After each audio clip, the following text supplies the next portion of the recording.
$2.7 trillion മൂല്യമുള്ള ലോകത്തെ പ്രതിരോധ വ്യവസായം. ആ വ്യവസായത്തിൽ ഇന്ത്യക്ക് ആധിപത്യം സ്ഥാപിക്കാൻ കഴിയുമോ? ചില നയങ്ങൾ ഇന്ത്യയെ സഹായിക്കാം. ഇപ്പോൾ ഓപ്പറേഷൻ സിന്ദൂറിനെ തുടർന്ന് ഇന്ത്യ സൈനിക ശക്തിയിൽ ഒരു ഉണർവ് പ്രകടിപ്പിക്കുകയാണ്. ഇത്രയും കാലം ലോകത്തെ 4ാമത്തെ സൈനിക ശക്തി എന്ന നിലയിലുള്ള സ്ഥാനം ഇന്ത്യക്ക് ഉണ്ടായിരുന്നെങ്കിലും ഇന്ത്യയുടെ പ്രഹരശേഷി എത്രത്തോളം വലുതായിരുന്നു എന്ന് ഓപ്പറേഷൻ സിന്ദൂർ തെളിയിച്ചു. ലോകത്തിന്റെ മൊത്തം പ്രതിരോധ ചെലവ് $2.7 ട്രില്യൺ ഉയരുകയാണ്. പ്രതിരോധ കയറ്റുമതിയിൽ ഇന്ത്യയെ ഒരു പ്രധാന പങ്കാളിയാക്കാൻ സർക്കാരിനും DRDOയ്ക്കും സ്വകാര്യ മേഖലയ്ക്കും ഒരുമിച്ച് പ്രവർത്തിക്കാൻ കഴിയും. ഇത് സാമ്പത്തികവും തന്ത്രപരവുമായ നേട്ടങ്ങൾ കൊണ്ടുവരും എന്നതിൽ സംശയമില്ല. $2.7 ട്രില്യൺ 231 ലക്ഷം കോടി രൂപ വലിപ്പമുള്ള ആഗോള പ്രതിരോധ വ്യവസായം ഇന്ത്യക്കൊരു വലിയ നേട്ടമാകും. സർക്കാരും DRDOയും സ്വകാര്യ വ്യവസായവും ഒരുമിച്ച് പ്രവർത്തിച്ചാൽ അതിന് പ്രതിരോധ ആവശ്യങ്ങൾ നിറവേറ്റാൻ മാത്രമല്ല, വാസ്തവത്തിൽ ആഗോള പ്രതിരോധ കയറ്റുമതി വിപണിയിൽ ഒരു പ്രധാന സ്ഥാനക്കാരനായി ഉയർന്നു വരാനും കഴിയും. പ്രതിരോധ വ്യവസായത്തെക്കുറിച്ച് രാജ്നാഥ് സിംഗ് എന്താണ് പറഞ്ഞത്? ഓപ്പറേഷൻ സിന്ദൂറിന് ശേഷം ഇന്ത്യൻ പ്രതിരോധ ഉപകരണങ്ങളുടെ ആവശ്യം വർദ്ധിച്ചതായി പ്രതിരോധ മന്ത്രി രാജ്നാഥ് സിംഗ് പറഞ്ഞു. DRDO സംഘടിപ്പിച്ച ഒരു പരിപാടിയിൽ അദ്ദേഹം പറഞ്ഞു, ലോകം നമ്മുടെ പ്രതിരോധ മേഖലയെ ഉറ്റുനോക്കുകയാണ്. ഓപ്പറേഷൻ സിന്ദൂറിൽ നമ്മുടെ സൈനികർ കാണിച്ച വീര്യവും നമ്മുടെ തദ്ദേശീയ ഉപകരണങ്ങളുടെ കഴിവുകൾ നാം പ്രകടിപ്പിച്ച രീതിയും നമ്മുടെ തദ്ദേശീയ പ്രതിരോധ ഉൽപ്പന്നങ്ങളുടെ ആവശ്യം വർദ്ധിപ്പിച്ചു. 2024 ലോകത്തിലെ സൈനിക ചെലവ് $2.7 ട്രില്യൺ കവിയാൻ പോകുന്നു. ഇത്രയും വലിയൊരു വിപണി നമ്മെ കാത്തിരിക്കുന്നു. ഇതിനർത്ഥം ലോകമെമ്പാടും പ്രതിരോധ ഉൽപ്പന്നങ്ങൾ വിൽക്കാൻ ഇന്ത്യക്ക് നല്ല അവസരമുണ്ട് എന്നാണ്. ഇന്ത്യയുടെ സ്വന്തം പ്രതിരോധ ബഡ്ജറ്റ് പല രാജ്യങ്ങളുടെയും മൊത്ത ആഭ്യന്തര ഉൽപ്പാദനത്തേക്കാൾ വലുതാണ്. കാരണം make in India, Atmanirbhar Bharat തുടങ്ങിയ സംരംഭങ്ങളിലൂടെ തദ്ദേശീയ പ്രതിരോധ ഉൽപ്പാദനത്തിന് ഇത് ധാരാളം വിഭവങ്ങൾ നൽകുന്നു. ഇത് ചെയ്യുന്നതിലൂടെ പ്രതിരോധ ഇറക്കുമതിയെ ആശ്രയിക്കുന്നത് കുറയുന്നു. ഒരു നല്ല സൂചനയായി 2024-25 സാമ്പത്തിക വർഷത്തിൽ പ്രതിരോധ കയറ്റുമതി റെക്കോർഡ് തുകയായ 23,622 കോടി രൂപയിലെത്തി. മുന്നോട്ട് പോകുമ്പോൾ നാവികശേഷി ശക്തിപ്പെടുത്തേണ്ട രാജ്യങ്ങളിലേക്ക്, പ്രത്യേകിച്ച് അന്തർവാഹിനി വിരുദ്ധ യുദ്ധശേഷികൾ ശക്തിപ്പെടുത്തേണ്ട രാജ്യങ്ങളിലേക്ക് കയറ്റുമതി അവസരങ്ങൾ പര്യവേക്ഷണം ചെയ്യുന്നതിന് ഇന്ത്യ എറേസർ പോലുള്ള വിജയകരമായ ഉൽപ്പന്നങ്ങൾ പ്രയോജനപ്പെടുത്തണം. തദ്ദേശീയമായി വികസിപ്പിച്ച അന്തർവാഹിനികളെ തകർക്കാൻ ഉപയോഗിച്ച റോക്കറ്റ് സംവിധാനമാണ് ഈ extended range anti submarine rocket ERASR. പ്രതിരോധ നിർമ്മാണത്തിൽ സ്വകാര്യ മേഖലയുടെ പങ്കാളിത്തം പ്രോത്സാഹിപ്പിക്കുന്നതിന് സർക്കാർ നിരവധി നടപടികൾ സ്വീകരിച്ചിട്ടുണ്ട്. ഉദാഹരണത്തിന് ജെം പോർട്ടലുകൾ വഴി മൂലധന സംഭരണത്തിന് മുൻഗണന നൽകുക, FDI പരിധി വർദ്ധിപ്പിക്കുക തുടങ്ങിയവ.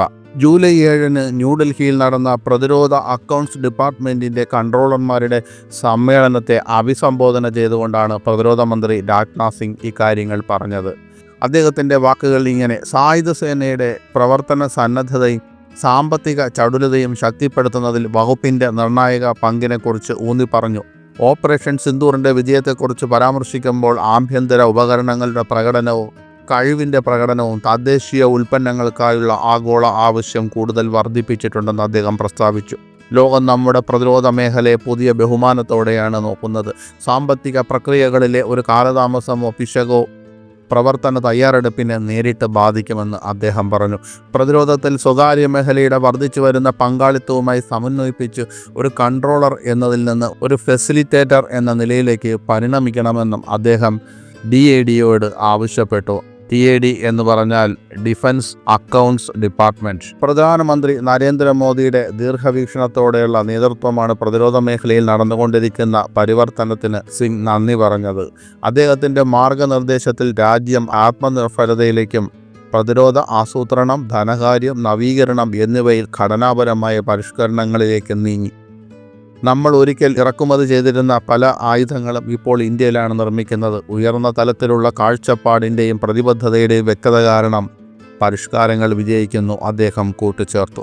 സ്റ്റോക്ക്ഹോം ഇന്റർനാഷണൽ പീസ് റിസർച്ച് ഇൻസ്റ്റിറ്റ്യൂട്ടിൻ്റെ കണക്കനുസരിച്ച് 2024 ആഗോള സൈനിക ചെലവ് $2.7 ട്രില്യൺ ഉയരുമെന്ന് സിംഗ് പരാമർശിച്ചു. ഇത് ഇന്ത്യയുടെ തദ്ദേശീയ പ്രതിരോധ വ്യവസായങ്ങൾക്ക് വളരെയധികം അവസരങ്ങൾ തുറക്കുന്നുവെന്ന് അദ്ദേഹം പറഞ്ഞു. ആഗോള ഡിമാൻഡ് മാറ്റത്തിന് ഇന്ത്യയിലെ വ്യവസായങ്ങൾ തയ്യാറായിരിക്കണം. കയറ്റുമതിയിലും നവീകരണത്തിലും നമ്മൾ വലിയ പങ്ക് വഹിക്കണമെന്ന് അദ്ദേഹം പറഞ്ഞു. ഇന്ത്യയിൽ തന്നെ വലിയ എഞ്ചിനുകൾ നിർമ്മിക്കാൻ തുടങ്ങുന്നതിന് വേഗത്തിൽ തീരുമാനങ്ങൾ എടുക്കുന്നുവെന്ന് ഉറപ്പാക്കുക എന്നതാണ് നമ്മുടെ ശ്രമം. ഈ യാത്ര ഇന്ത്യക്കാരുടെ കൈകളിൽ നിന്നാണ് ആരംഭിക്കുന്നത്, അദ്ദേഹം കൂട്ടിച്ചേർത്തു. വിപുലമായ തദ്ദേശീയ പ്രതിരോധ നിർമ്മാണ ശേഷികൾ നിർമ്മിക്കുന്നതിനുള്ള സർക്കാരിൻ്റെ പ്രതിബദ്ധത അദ്ദേഹം പറഞ്ഞു.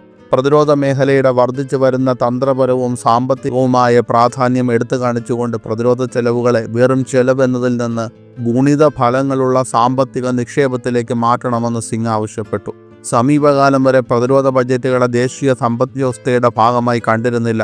ഇന്ന് അവ വളർച്ചയുടെ ചാലകങ്ങളാണെന്ന് അദ്ദേഹം പറഞ്ഞു. ലോകത്തിൻ്റെ മറ്റു ഭാഗങ്ങളോടൊപ്പം ഇന്ത്യയും പ്രതിരോധ മേഖലയിലെ മൂലധന തീവ്ര നിക്ഷേപങ്ങളാൽ അടയാളപ്പെടുത്തിയ പുനർസായുധീകരണത്തിൻ്റെ ഒരു പുതിയ ഘട്ടത്തിലേക്ക് കടക്കുകയാണെന്ന് അദ്ദേഹം പറഞ്ഞു. പ്രതിരോധ മേഖലയിലെ നവീകരണത്തിനും ഉയർന്ന നിലവാരമുള്ള സാങ്കേതിക വിദ്യയുടെ സംഭരണത്തിനും മുൻഗണന നൽകുന്ന 1,00,000 കോടി രൂപയുടെ ബഡ്ജറ്റിൽ അടുത്തിടെ ആരംഭിച്ച ഗവേഷണ വികസന നവീകരണ പദ്ധതിയെക്കുറിച്ചും പ്രതിരോധ മന്ത്രി പരാമർശിച്ചു. അത്തരം പദ്ധതികളുടെ സുഗമമായ നടത്തിപ്പും സമയബന്ധിതമായ ധനസഹായവും ഉറപ്പാക്കുന്നതിൽ പ്രത്യേകിച്ച് സ്റ്റാർട്ടപ്പുകൾ, MSMEകൾ, സ്വകാര്യമേഖല എന്നിവയിൽ നിന്ന് സജീവമായി പ്രാപ്തരാക്കാൻ അദ്ദേഹം DADയെ പ്രോത്സാഹിപ്പിച്ചു. സമാധാനകാലം എന്നത് ഒരു മിഥ്യ മാത്രമാണ്. താരതമ്യേന ശാന്തമായ കാലഘട്ടത്തിൽ പോലും നാം അനിശ്ചിതത്വത്തിൻ്റെ വക്കിലാണ്. പെട്ടെന്നുള്ള സംഭവ വികാസങ്ങൾ നമ്മുടെ സാമ്പത്തിക പ്രവർത്തന സ്ഥാനത്ത് പൂർണ്ണമായ മാറ്റത്തിന് കാരണമാകും.